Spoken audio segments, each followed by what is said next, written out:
जय हिंद दोस्तों। आज की इस वीडियो में मैं आपको अनुपात के कुछ महत्वपूर्ण प्रश्नों को बताऊंगा। इसके लिए मैं आपको सबसे आसान तरीका बताऊंगा। तो अब स्टार्ट करते हैं।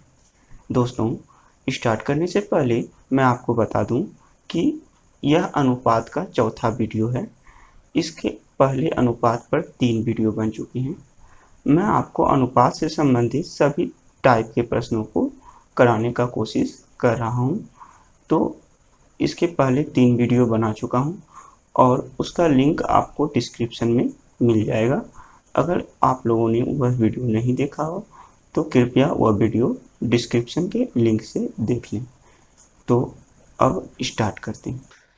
दोस्तों, फर्स्ट क्वेश्चन देखते हैं। इसमें आपको कहा जा रहा है एक थैले में 20 रुपये, 10 रुपये और 5 रुपये के नोट 3:4:5 के अनुपात में हैं। यदि थैले में कुल 1000 रुपये हों तो 5 रुपये के नोटों की संख्या आपसे पूछी जा रही है। तो इस तरह के प्रश्न सिक्के पर आधारित प्रश्न होते हैं। दोस्तों, यह सिक्के पर आधारित प्रश्न का एक टाइप है। ठीक है, तो हम लोग इसे कैसे बनाएंगे तो कृपया आप लोग थोड़ा मेरे साथ ध्यान दीजिएगा। तो यहाँ आपको दिया हुआ है 20 रुपये, इसे लिख लेते हैं। और आपको कहा है 10 रुपये, इसे भी लिख लेते हैं। 5 रुपये के नोट, यह 3 प्रकार के नोट आपको दिए हुए हैं। और आपको कह रहा है कि एक थैले में 20 रुपये, 10 रुपये और 5 रुपये के नोट 3:4:5 के अनुपात में हैं। इसका मतलब यह इसका संख्या का अनुपात दिया हुआ है। किस चीज़ का अनुपात दिया है दोस्तों? संख्या का अनुपात दिया हुआ है। आपको यह तुरंत ही पता चल जाएगा कि यह आपको संख्या का अनुपात दिया हुआ है, क्योंकि आपको कह रहा है के अनुपात में है। इसका मतलब यह इसको संख्या का अनुपात दिया हुआ है। तो संख्या का अनुपात कितना दिया हुआ है? 3:4:5, है ना। अगर आपको संख्या का अनुपात दिया रहे और आपको प्रश्न में कुल 1000 रुपये कहे, इसका मतलब यह हो गया कि यह आपको मूल्य के बारे में बता रहा है। तो सबसे पहले इस संख्या के अनुपात को आप मूल्य के अनुपात में बदल लीजिएगा। देखिए दोस्तों, दो ही तरह का बात कर सकता है। या तो संख्या का अनुपात दिया रहेगा तो आपको मूल्य का अनुपात बदलना होगा, या फिर मूल्य का अनुपात दिया होगा, आपको संख्या का अनुपात में बदलना होगा। तो यहाँ पर संख्या दिया है, इससे हम लोग मूल्य के अनुपात में चेंज कर लेते हैं, बदल लेते हैं। तो बताइए, अगर हम आपसे पूछें कि 20 रुपया वाला आपके पास 3 नोट है, तो आप कहिएगा कि मेरे पास कुल कितना रुपया है? तो 60 रुपया है। 20 रुपया वाला 3 नोट होगा तो कितना रुपया हो जाएगा? 60 रुपया। उसी तरह से 10 रुपया वाला अगर 40 नोट होगा तो कितना रुपया हो जाएगा? तो आप कहिएगा कि 10 रुपये वाला 4 नोट होगा तो आप कहिएगा कि 40 रुपये हो जाएंगे, है ना। इसी इसी प्रकार से अगर आप कहिएगा कि 5 रुपया वाला जो है 5 नोट है तो आप कहेंगे ना कि 25 रुपया होगा। तो अनुपात जो है, यह मूल्य का अनुपात कितना निकल के आएगा? 60, 40 और 25। यदि हम कहें कि टोटल कुल जितना भी नोट है 20 रुपया, 10 रुपया और 5 रुपया वाला, उसको टोटल जोड़ के बताइए कितना रुपया है उसका मूल्य। तो आप अगर मूल्य को जोड़िएगा तो बताइए मूल्य को जोड़ने पर कितना आएगा? 60 और 40, 100 और 25, तो 125 125 रुपये कुल मूल्य आएंगे। जबकि प्रश्न में कुल मूल्य जो है आपको कितना कहा है? 1000 रुपये। प्रश्न में कुल मूल्य कितना कहा है? 1000 रुपया। तो प्रश्न में जो कहा जाता है उसे हम लोग रखेंगे ऊपर, और जो हमारे हिसाब से आया उसे हम लोग रखेंगे नीचे। और उसके बाद हम लोगों को क्या करना है? 5 रुपये के नोटों की संख्या निकालनी है। तो 5 रुपये के नीचे, है ना, और संख्या के सामने में देखेंगे तो बताइए 5 रुपये के नोटों की संख्या हमें कितनी मिलेगी? 5, और हम लोग यहाँ पर 5 से गुना कर लेंगे तो ये 5 रुपये के नोटों की संख्या हमें मिल जाएगी। तो बताइए, इसे हम लोग कटा लेंगे सबसे पहले। तो इसे कटाइए, तो 5 से अगर हम लोग कटाते हैं तो ये 25 बार में, और फिर 25 से 100 कट जाता है 4 बार में, और एक जीरो और बच गया तो एक जीरो इस पर लगा देंगे तो कितना निकल के आएगा? 40। और यही हमारा क्या हो जाएगा? आंसर हो जाएगा। तो इसका ऑप्शन नंबर बी मैच कर रहा है। उम्मीद करते हैं यह फर्स्ट क्वेश्चन आपको अच्छे से समझ में आया होगा। तो दोस्तों, इसमें आपको सिर्फ यही ध्यान देना है कि आपको किस चीज़ का अनुपात दिया है। अगर संख्या का अनुपात दिया है तो उसे आप तुरंत मूल्य के अनुपात में बदल लें, और यदि मूल्य का अनुपात दिया है तो उसे आप जल्दी से संख्या के अनुपात में बदल लें। इसी तरह से हम एक दो क्वेश्चन और लेते हैं। यह नोट पर था, एक सिक्का पर हम लेकर के आपको बताते हैं।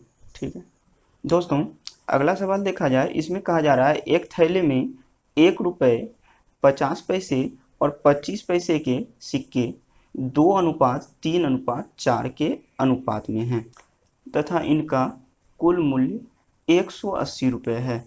तो 50 पैसे वाले सिक्कों की संख्या कितनी है?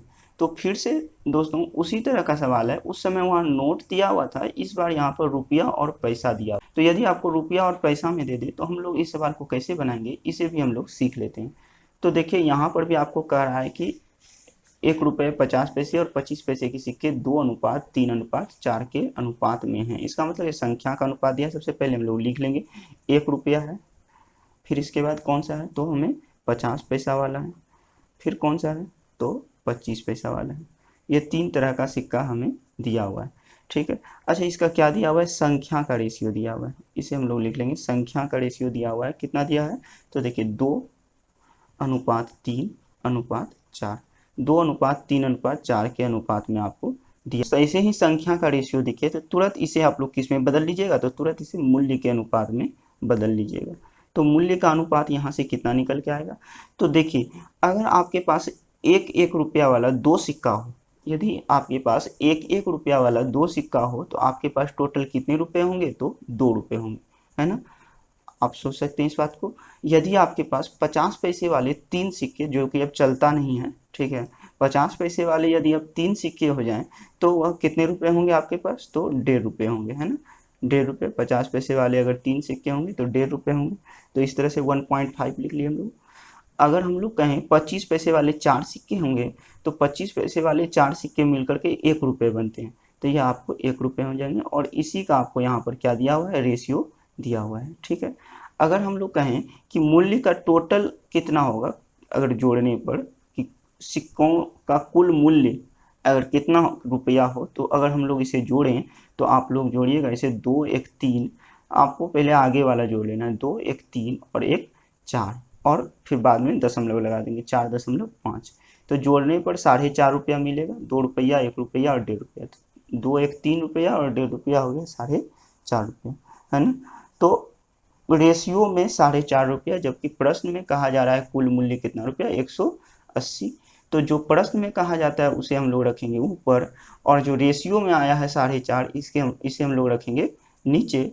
और हमें निकालनी है 50 पैसे वाले सिक्कों की संख्या। तो 50 पैसे वाले के नीचे और संख्या के सामने में देखेंगे तो यहाँ पर हमें कितना मिल रहा है, तो यहाँ पर हमें 3 दिया हुआ है, तो हम लोग यहाँ पर कितने से गुना कर लेंगे, तो 3 से गुना कर लेंगे, यही हमें 50 पैसे वाले सिक्कों की संख्या मिल जाएगी। तो अब हम लोग इसे कटा लेते हैं। देखिए यहाँ से 1 दशमलव हटाइएगा तो ऊपर में एक और 10 आ जाएगा गुना में। अब इसे कटाइए, 3 से कटाएंगे 45 को 15 बार में, फिर कटा दीजिए 3 से 5 बार में, और 3 से 18 कटाइएगा तो 6 बार में, एक 0 और लगा दीजिएगा। फिर 5 से जो है 10 कटा लीजिए 2 बार में, और 60 गुना 2 कीजिएगा तो आपका आ जाएगा 120। तो आपको जो है 50 पैसे वाले सिक्कों की संख्या कितनी निकल के आएगी, 120। तो इसका ऑप्शन नंबर सी मैच कर रहा है। तो इस तरह के सवाल को आप लोग आसानी से हल कर सकते हैं। तो उम्मीद करते हैं सेकंड क्वेश्चन भी आपको समझ में आया होगा। बढ़ते हैं अब तीसरे क्वेश्चन पे। तो दोस्तों इस प्रश्न में आपको कहा जा रहा है कि एक वॉलेट में 1 रुपये 50 पैसे और 25 पैसे के कुल 340 सिक्के हैं। इस बार आपको सिक्कों की संख्या ही दे दी गई है, और आपको कह रहा है इन सिक्कों के मूल्यों का अनुपात। इस बार आपको मूल्य का अनुपात बताया जा रहा है, दे दिया गया है। तो यह इस टाइप का सवाल हम लोग कैसे बनाएंगे, जब आपको मूल्य का अनुपात आपको दे दिया गया है 5:4:1, तो आपसे 25 पैसे वाले सिक्कों की संख्या पूछी जा रही है। तो इस तरह के प्रश्न को हम लोग कैसे बनाएंगे, इसे भी हम लोग देख लेते हैं। तो देखिए आपको दिया हुआ है 1 रुपये, इसे हम लोग लिख लेंगे 50 पैसे, है ना, 50 पैसे, और दिया हुआ है 25 पैसे। ये 3 प्रकार के सिक्के आपको दिए गए हैं, और इनका रेशियो आपको किस चीज़ का रेशियो दिया हुआ है इस वक्त, तो मूल्य का अनुपात दिया हुआ है ना, यह मूल्य का अनुपात दिया हुआ है आपको। तो यहाँ पर आप लिख लीजिए मूल्य। तो मूल्य का रेशियो आपको कितना दिया हुआ है, तो यहाँ पर 5 लिखा है, फिर 5:4:1 के अनुपात में मूल्य का अनुपात दिया हुआ है। और मूल्य का अनुपात दिया हो तो आप इसे किस अनुपात में बदल लीजिएगा, संख्या के अनुपात में बदल लीजिएगा। जब आपको संख्या देगा तो आप मूल्य के अनुपात में बदलिएगा, और जब मूल्य देगा तो संख्या के अनुपात में बदलिएगा। तो इसे हम लोग कैसे संख्या के रेशियो में बदल सकते हैं, तो इसे हम लोग देखते हैं। जैसे देखिए, यदि आपके पास कुल 5 रुपये हो, इसे आप समझिए कि यह 5 रुपया है, यह कितना मूल्य मतलब क्या हो गया, 5 रुपया, ठीक है, सब में रुपया लगा होगा। तो यहाँ पर अगर आपके पास 5 रुपये हो तो आप कहेंगे कि 1 रुपये वाले कितने सिक्के होंगे आपके पास, तो 1 रुपये वाले 5 रुपये होने के लिए 1 रुपये वाले कितने सिक्के होंगे, तो हम लोग 5 सिक्के होंगे, हमेशा हम लोग कह सकते हैं, तभी ना 5 रुपये होंगे। उसी प्रकार से यह आपको 4 रुपया दिया हुआ है और आपको 50 पैसे वाले सिक्कों की संख्या निकालिए। तो 4 रुपये में 50 पैसे वाले कितने सिक्के होंगे, तो देखिए 1 रुपये में 50 पैसे वाले 2 सिक्के होते हैं, 1 रुपये में 50 पैसे वाले 2 सिक्के होते हैं। तो 4 रुपये में कितने हो जाएंगे, तो उसका 4 से गुना कर देंगे दो को, तो हम कहेंगे कि 8 सिक्के हो जाएंगे सिक्के। तो 4 रुपये में 50 पैसे के 8 सिक्के हो जाएंगे। तो यहाँ पर 5:8। इसी तरह से 1 रुपया ही दिया हुआ है और 1 रुपया में 25 पैसा का कितना सिक्का होता है, तो 4 सिक्का होता है, तो इसे हम लोग 4 लिख लेंगे। तो यह हमें संख्या का अनुपात बहुत ही आसानी से प्राप्त हो जाएगा। अब अगर हम लोग कहें कि इसका कुल संख्या कितना होगा तीनों प्रकार का सिक्का मिला करके, तो तीनों प्रकार का सिक्का मिला के कुल संख्या अगर देखेगा तो 5 और 8 13, 13 और 4 17, है ना। कुल सिक्कों की संख्या कितनी निकल के आती है, 17, है ना। जबकि यहाँ पर कुल सिक्कों की संख्या आपको कितनी कही गई है, 340। तो जो प्रश्न में कही गई है उसे हम लोग ऊपर रखेंगे, और जो रेशियो में हमारा आया उसे हम लोग रखेंगे नीचे। और हमसे कहा जा रहा है 25 पैसे वाले सिक्कों की संख्या कितनी होगी, तो 25 पैसे वाले सिक्के के नीचे और संख्या के सामने में देखिएगा तो आपको 4 मिल रहा है। तो आप लोग यहाँ किससे गुना कर दीजिएगा, 4 से गुना कर दीजिएगा। तो आपको इसको कटा लेना है सिर्फ, और आपका आंसर आ जाएगा। देखिए 17 से 34 2 बार में कट जाता है ना, और इस पर एक जीरो है तो यह कट करके यहाँ आ जाएगा, जीरो लग जाएगा, तो 20 चौक 80 हो जाएंगे। तो इस तरह से आपको 25 पैसे वाले सिक्कों की संख्या कितनी निकल के आएगी, तो 80। इसका ऑप्शन नंबर ए आपको मैच कर रहा है। तो उम्मीद करते हैं कि सिक्के वाले सवाल जो है आपको अच्छे से समझ में आए होंगे। सिक्के वाले सवाल जो हैं किसी भी तरह के एग्ज़ाम में आते हैं, चाहे वो रेलवे हो या एसएससी हो, है ना, या बैंकिंग में भी पूछा जाता है, ठीक है। तो ये सभी प्रकार के एग्ज़ाम्स में, स्टेट लेवल के भी एग्ज़ाम्स में इसे पूछा जाता है। तो उम्मीद करते हैं कि यह सिक्के वाले सवाल आपको अच्छे से समझ में आ गए होंगे। अब बढ़ते हैं कुछ अन्य सवालों पर। देखते हैं दोस्तों, अगला सवाल जो है आपको यह इस तरह से दूध और पानी के मिश्रण पर आधारित सवाल है। इसमें कहा जा रहा है कि एक 45 लीटर मिश्रण में दूध और पानी का अनुपात आपको दे दिया है 4:1, और इसमें पूछ रहा है कि कितना पानी मिलाया जाए ताकि यह अनुपात जो है 4:1 से बदलकर 3:2 हो जाए, ठीक है। यह आपसे पूछा जा रहा है। तो कितना पानी मिलाया जाए, पानी की मात्रा आपसे पूछी जा रही है, ऑप्शन आपको दे दिया गया है। तो सबसे पहले हम लोग क्या करेंगे, इसके लिए हम लोग लिख लेंगे दूध और पानी का रेशियो। दूध मतलब मिल्क और वाटर, M और W का रेशियो आपको दिया हुआ है।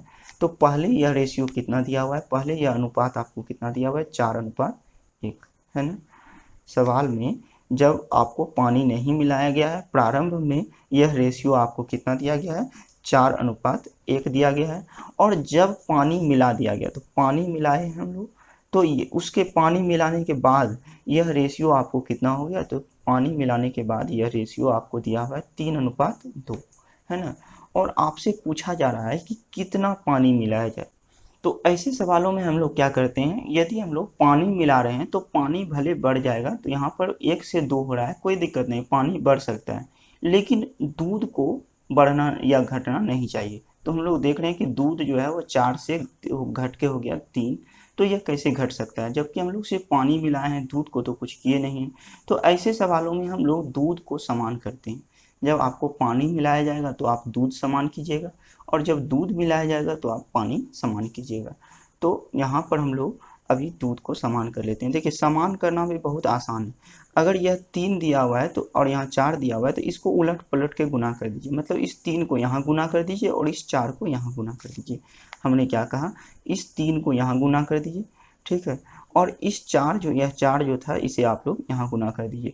तो आप लोग पाइएगा कि यहाँ पर भी 3 चौक 12 हो जाता है, और यहाँ पर भी 4 तिया 12 हो जाता है। तब आपको दूध की मात्रा पहले भी उतनी ही है और बाद में भी उतनी हैं।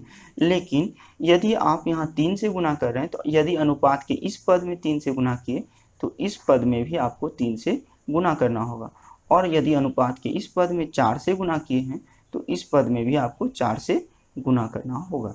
तो इस प्रकार से यदि आप देखिएगा तो दूध तो समान हो गया। अब पानी के पर अगर हम ध्यान दें तो पानी हो गया 3 एकम 3 और 4 दूनी 8। तो पानी 3 से हो रहा है 8, तो पानी में वृद्धि हो रही है। पानी में कितने की वृद्धि हो रही है? तो 5 की वृद्धि हो रही है। अब ध्यान दीजिएगा, यहाँ पर आपको कहा था कि प्रारंभ में जो है वो कितना लीटर मिश्रण था? 45 लीटर मिश्रण था, ठीक है, जिसमें दूध और पानी का अनुपात ये था, ठीक है। तो 45 लीटर प्रारंभ में मिश्रण था, तो ऊपर वाला प्रारंभ वाला दिया हुआ है, तो जोड़ने पर 45 लीटर होना चाहिए। तो अगर हम लोग इसे जोड़ें तो आपको थोड़ा सा यहाँ पर ध्यान दीजिएगा, 3 से गुना कीजिएगा तो 3 चौक 12 हो जाएंगे, और 3 एकम 3, तो दूध और पानी को अगर जोड़िएगा तो यह 12 है ना, और यह 3 है, तो 12 और 3 जोड़ने पर कितना होता है? 15 लीटर, है ना। जबकि प्रश्न में दिया हुआ है 45, तो जो प्रश्न में दिया होता है उसे आप ऊपर रख दीजिएगा, और जो आपको जोड़ने पर आया है उसे आप नीचे रख दीजिएगा। और आपसे कह रहा है कि वृद्धि, है ना, कितना पानी मिलाया जाए, यह आपसे कहा जा रहा है कि कितना पानी मिलाया जाए। तो देखिए, पानी पहले था 3, अब बाद में हो गया 8, तो कितना पानी मिला है? 5 पानी मिला है ना। तो हम लोग यहाँ पर क्या करेंगे? 5 से गुना कर देंगे, ठीक है। तो हम लोग यहाँ पर 5 से गुना कर देंगे, तो इससे हमें कितना पानी मिलाया जा रहा है यह बात हमें क्या है? पता चल जाएगी यहाँ से, ठीक है। तो पानी की मात्रा निकल जाएगी कि कितना पानी मिलाया जा रहा है। अब बस इसे आप कटा दीजिए, तो 15 के पहाड़ा में 45 3 बार में आता है, तो यह 3 बार में आपको कट जाएगा। और इसके बाद इसे आप क्या कीजिएगा? गुना कर दीजिए, तो 3 × 5 = 15, और आपको यही आंसर निकल के आ जाएगा। तो इसका ऑप्शन नंबर ए आपका सही जवाब है, ठीक है। तो उम्मीद करते हैं कि यह दूध और पानी वाला भी सवाल आपको समझ में आया होगा। बस इसमें एक ही बात कॉन्सेप्ट छिपा हुआ है कि आपको अगर दूध मिलाया जा रहा है तो पानी समान कीजिएगा, और यदि पानी मिलाया जा रहा है तो दूध समान कीजिएगा। यहाँ जैसे पानी मिलाया जा रहा था तो मैंने दूध को समान किया, उसके बाद का प्रोसेस तो बहुत ही आसान है, ठीक है। तो उम्मीद करते हैं कि यह भी प्रश्न आपको समझ में आया होगा। बढ़ते हैं अगले क्वेश्चन। यह प्रश्न देखा जाए दोस्तों, इसमें कहा जा रहा है आपसे 1540 रुपये को ए, बी और सी में इस प्रकार बांटे जाते हैं कि बी का भाग ए तथा सी के कुल भाग का 3/11 है। अब जब ऐसा प्रश्न आपको दे दे तो यह लैंग्वेज पर आधारित प्रश्न थोड़ा सा कठिन माना जाता है, लेकिन इसमें हम आपको ऐसे बताएंगे कि बिल्कुल आसान हो जाएगा। तो देखिए, यहाँ पर आप ऐसे कैसे इसे झट से सॉल्व कर लेते हैं तुरंत। तो आप लोग इसे थोड़ा सा ध्यान दीजिएगा कि यह जो संख्या दिया हुआ है, जब भी ऐसा प्रश्न आपको आए तो सबसे पहले यह फोकस कीजिएगा, यह जो भिन्न में जो यह संख्या दी हुई है, यह किस, इसके आगे जो का लगा हुआ है, इसके आगे जो का लगा हुआ है, इसके आगे जो का लगा हुआ है, यह किसके साथ लगा हुआ है? तो आप पाइएगा कि यह ए और सी के कुल भाग के साथ लगा हुआ है। इतना बड़ा पार्ट एक साथ है ना। यहाँ पर आपको यह संख्या जो भिन्न के रूप में दी हुई है, इसके साथ जो का लगा हुआ है, यह किसके साथ लगा हुआ है? ए तथा सी के कुल भाग के साथ लगा हुआ है। तो यहाँ पर बस इसी बात को आपको ध्यान में रखना है। तो यहाँ पर आपको ए तथा सी का कुल भाग जो है वो आपको नीचे वाला हो जाएगा। तो नीचे में कितना लिखा हुआ है? 11। तो ए और सी का कुल भाग आपको 11 हो जाएंगे। और यदि आपसे कहा जाए कि बी का भाग कितना होगा, तो बी का भाग जो है वह ऊपर वाला बचेगा, वही बी का भाग हो जाएगा। एक बार हम फिर से बता देते हैं, यहाँ पर मैंने क्या कहा? मैंने यह कहा कि आपको जो भी दिया हुआ है उसमें आपको खोजना है कि भिन्न की संख्या कहाँ दी हुई है। तो यहाँ भिन्न की संख्या यह वाला दिया हुआ था, और इसमें देखना है कि इसके आगे जो का लगा हुआ है यह किसके साथ लगा हुआ है। तो यह ए और सी के कुल भाग के साथ लगा हुआ है। तो यह ए और सी का कुल भाग नीचे वाला हो जाएगा संख्या, मतलब 11 हो जाएगा, और जो बचेगा वह दूसरा वाला हो जाएगा, मतलब क्या? बी का भाग हो जाएगा। तो बी का भाग 3 निकल के आया, और ए और सी का कुल भाग जो है वह 11 निकल के आया। अब देखिए, टोटल 1540 रुपया था जिसको ए, बी और सी में बांटा जा रहा था, जबकि रेशियो में अगर ए, बी, सी को जोड़ें कि ए, बी, सी जोड़ने पर कितना आएगा, तो इस यहाँ पर ए और सी है और यहाँ बी है, इसे जोड़िएगा यदि, तो बताइए कितना आएगा? 11 और 3 14, जबकि प्रश्न में आपको दिया हुआ है 40। तो जो प्रश्न में दिया हुआ है उसे ऊपर और जो रेशियो में दिया हुआ है उसे नीचे, वही प्रोसेस अपनाना है। जो प्रश्न में दिया होगा उसे ऊपर और जो रेशियो में आया है उसे हम लोग नीचे रखेंगे। और आपसे b का भाग पूछा जा रहा है, तो b का भाग आपको कितना दिया हुआ है यहाँ पर 3, तो आप लोग यहाँ पर 3 से गुना कर लीजिएगा, तो यही आपको b का भाग निकल के आ जाएगा। अब बस इसे कटा लीजिए और आपका आंसर आ जाएगा।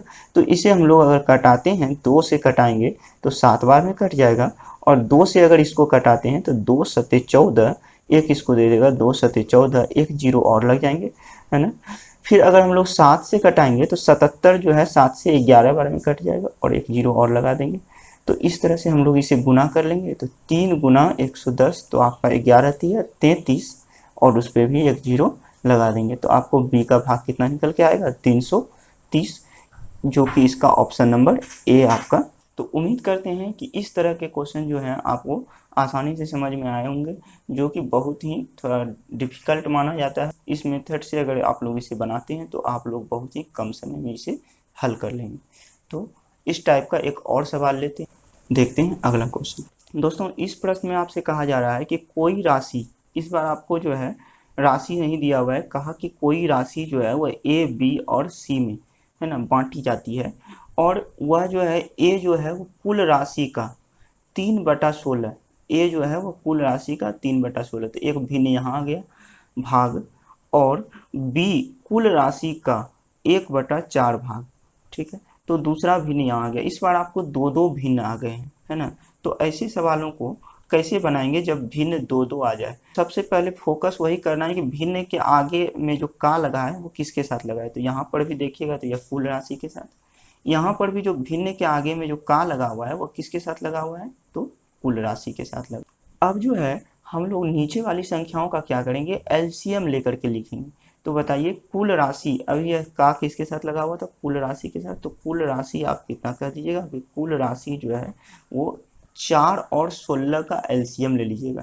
तो देखिए 4 और 16 का एलसीएम, 4 जो है वो 16 को पूरा पूरा काट रहा है, तो बड़ी वाली संख्या ही इसका एलसीएम हो जाएगी यह। और अब आपको कह रहा है कि ए, तो ए जो है, ए के बारे में कहा जा रहा है कि ए जो है वो कुल राशि का 3/16, तो देखिए यहाँ 16 आया है कुल राशि, तो ए का भाग कौन हो जाएगा, ऊपर वाला, तो ए का भाग ऊपर वाला हो गया 3, है ना। हम बताए थे ना कि अगर नीचे वाला कुल राशि का जो लगा हुआ है उसके साथ हो गया नीचे वाला, तो ऊपर वाला जो बचेगा वो शेष का हो जाएगा, मतलब ए का मान कितना हो गया, तो आपका 3 हो गया। अच्छा, जब बी में आइएगा तो यहाँ कुल राशि, अब इस बार यहाँ पर 4 है, 16 तो है नहीं, जबकि कुल राशि तो यहाँ 16 है। तो आपको कैसे निकालना है, तो कुल राशि की जगह 16 लिख दीजिएगा और का की जगह क्या लिखिएगा, गुना, और उसके बाद 1/4 कर दीजिएगा, यही ना बी का मान होगा। कटा दीजिए तो 4 से 16 कट जाएगा, 4 बार में 4 एकम 4, इसका मतलब बी को कितना मिल रहा होगा, 4 रुपया। तो सी जो है यहाँ कितना पाया होगा, तो इस दोनों को जोड़ के यदि हम कुल राशि में घटा दें तो वही सी का मान हो जाएगा। तो यहाँ पर 3 और 4 को जोड़ के घटाएंगे, तो 3 और 4 7, 7 को घटाएंगे तो सी कितना हो जाएंगे, 9 रुपये, है ना। तो यदि हम कहें कि यहाँ पर सी को प्रश्न में कितना कहा जा रहा है, तो प्रश्न में कहा जा रहा है कि सी को 81 रुपये मिले, है ना। तो प्रश्न में जो सी को 81 रुपया कहा जा रहा है उसे हम लोग रखेंगे ऊपर। प्रश्न में जो सी का मान दिया हुआ है 81 रुपये, उसे हम लोग रखेंगे ऊपर। और यहाँ पर आपको कितना सी का मान दिया है, तो यहाँ पर सी का मान रेशियो में, यह रेशियो में आया है, तो यहाँ पर रेशियो में कितना है, तो यहाँ 9 है, तो यहाँ 9 को रखेंगे नीचे। और आपसे पूछा जा रहा है कि बी को कितनी राशि मिली है, तो बी को कितनी राशि मिली है, तो देखिए बी को आप देख पा रहे होंगे यहाँ 4 मिला है, तो हम लोग यहाँ 4 से गुना कर देंगे, तो यह बी का मान प्राप्त हो जाएगा हमें। तो अगर हम कहें कि 9 से 81 कितने बार में कटता है, तो 9 बार में कटता है, और फिर इसको गुना कर दिएगा तो 9 चौके 36, और यही आपका 36 रुपये बी का मान हो जाएगा। तो इसका ऑप्शन नंबर बी जो है मैच कर रहा है। उम्मीद करते हैं कि इस टाइप का सवाल अब आपको अच्छे से समझ में आया होगा। तो एक लास्ट सवाल हम लोग और देखें दोस्तों। इस सवाल में आपसे क्या कहा जा रहा है कि 3 संख्याएं 3:2:5 के अनुपात में हैं, और उनके वर्गों का योग आपको 1862 दिया है। तो इन संख्याओं में सबसे छोटी संख्या कौन सी है, यही आपसे पूछा जा रहा है। तो ध्यान दीजिएगा, यहाँ पर हम पहले लिख लेते हैं पहली संख्या, दूसरी संख्या और तीसरी संख्या, यह आपको दिया हुआ है 3:2:5। पहली संख्या, दूसरी संख्या और तीसरी संख्या का अनुपात आपको कितना दिया हुआ था, 3:2:5। और आपसे कहा जा रहा है वर्गों का योग। तो ऐसे सवालों को क्या करते हैं, सभी को एक्स लेकर बनाते हैं, लेकिन हम लोग यहाँ पर एक्स नहीं मानेंगे, हम लोग इसे बहुत ही शॉर्ट मेथड में सॉल्व कर लेंगे रेशियो से ही। ठीक है, तो कैसे करेंगे, तो कहा जा रहा है कि वर्गों का योग, तो सबसे पहले हम लोग इसका वर्ग ले लेते हैं। तो बताइए 3 का वर्ग तो आपका ही है, कितना हो जाएगा 9। उसी तरह से 2 का वर्ग, वर्ग मतलब स्क्वायर, तो कितना हो जाएगा 4। 5 का वर्ग, तो 5 का वर्ग कितना हो जाएगा 25, है ना। तो यहाँ पर आपको जो है वर्ग का अनुपात कितना आ जाएगा, तो 9:4:25। जबकि आपको कहा जा रहा था वर्गों का योग, तो योग 1862 दिया है। तो अगर हम कहें कि योग मतलब क्या होता है, इसको जोड़ना, तो वर्गों के योग को जोड़ लें अगर, तो 25 और 4 29 हो जाएंगे। 29 और 9 जो है उसे जोड़िएगा तो आपको कितना मिलेगा, 38 मिलेगा, है ना। तो इस तरह से आपको वर्गों का योग मालूम हो जाएगा। अब आपको वर्गों का योग जो प्रश्न में दिया हुआ था उसे आप रखिएगा ऊपर। ठीक है, प्रश्न में जो दिया हुआ है उसे आप रखिएगा ऊपर, है ना। और जो हमें अनुपात में जोड़ने पर प्राप्त हुआ है उसे रखेंगे हम लोग नीचे में। और हमें कहा जा रहा है छोटी संख्या, तो छोटी संख्या सबसे छोटी कौन मिल रही है, 2, 3 और 3, 2 और 5 में सबसे छोटी संख्या कौन सी है, तो 2 है।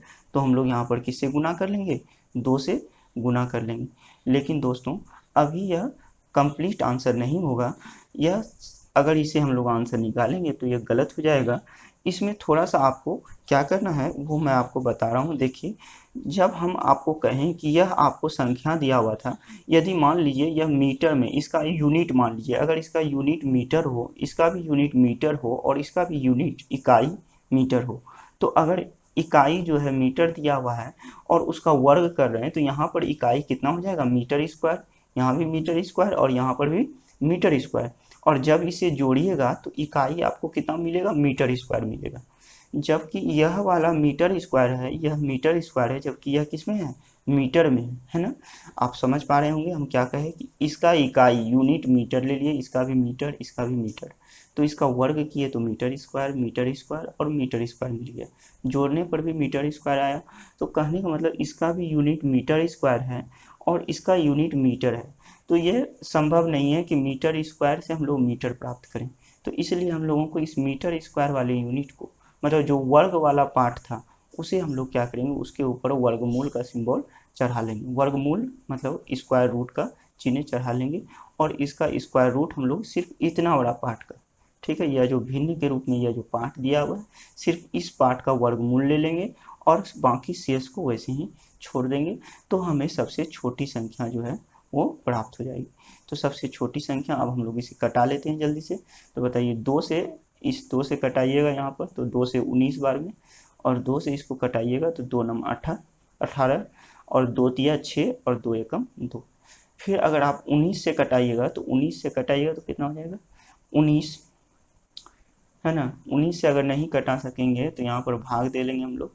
931 को 19 से भाग दे दीजिएगा तो बताइए 19 चौके 76 हो जाएगा, है ना।